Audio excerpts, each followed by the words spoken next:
Henry Ford creates the affordable new Model T by Ryan Noble, Jr. individual documentary.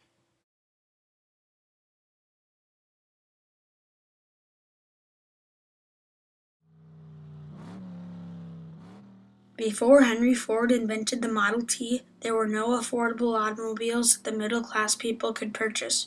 In 1908, Ford released the revolutionary new Model T, starting at a cost of $850. The T was more affordable than any other car built at the time. Over the next few years, Ford made the car even less expensive through the process of trial and error, so that a larger percentage of the population could purchase it. In 1927, the Model T was cut from Ford's production line, costing only a mere $290. Ford had sold over 15 million Model Ts in those short 19 years. Ford jump-started the automobile industry into making cars affordable with quality.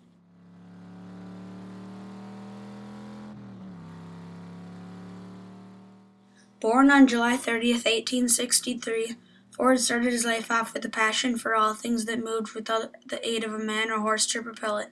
When he was 13 years old, Ford finished assembling a small mill shown before you. At this time, Ford was very interested in steam engines and decided to build one. When Ford first tested his new engine, it exploded, leaving him with minor wounds.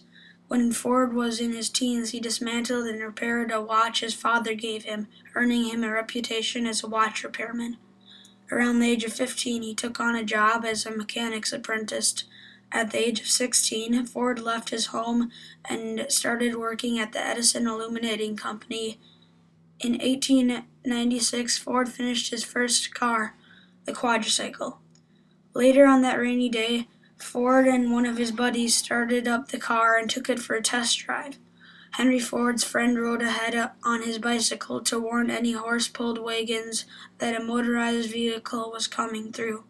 Ford's car had two speeds, one high and one low, with a top speed of 20 miles per hour.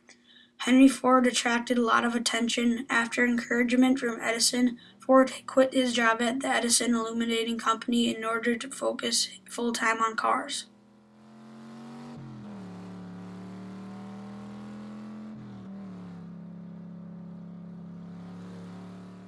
In 1908, Henry Ford released his latest and greatest invention, the Model T. Costing only $850, the T was the cheapest car built at the time. When it was first sold, nearly no one had seen a car, much less owned one, so everyone saw the cheap price as a great chance to get their hands on a horseless wagon. When people bought the car, they didn't have a clue how to operate it, so Ford Company had to have people go teach them how to use it after they purchased it. Ford used a process called trial and error that helped him lower the price of the vehicle even further. Through this process, Ford realized that the car could be made faster and cheaper if every worker worked on one part of the car, then passed it along to the next, whom then worked on another part of the car. This is how Henry Ford improved the assembly line and brought down the price of the Model T even further.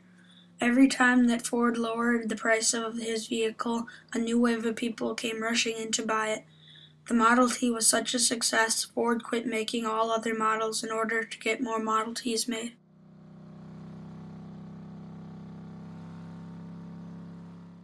The year the Model T was first released, more than 10,000 people bought one. Ford had profited so much off the Model T he could afford to significantly raise his workers' salaries to $5 per day and cut their hours down to only 8 hours per day. The only downside, though, was the riots of people that broke out outside of Ford's construction plant, of people wanting to work there. On the inside, the workers that already worked there were happily enjoying their raised salaries. Lots of historians credit him with making a middle class in America.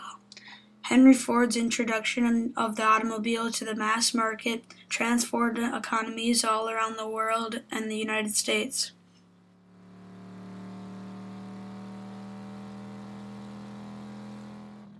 Henry Ford died in his home in Dearborn, Michigan, and was replaced by his grandson Henry Ford II. In my research on Henry Ford, I learned that the Model T and the process of making it changed the world in mass production forever. It changed the marketing and transportation, the whole factory industry, especially the automobile industry, and every other industry you can possibly think of grew because of it.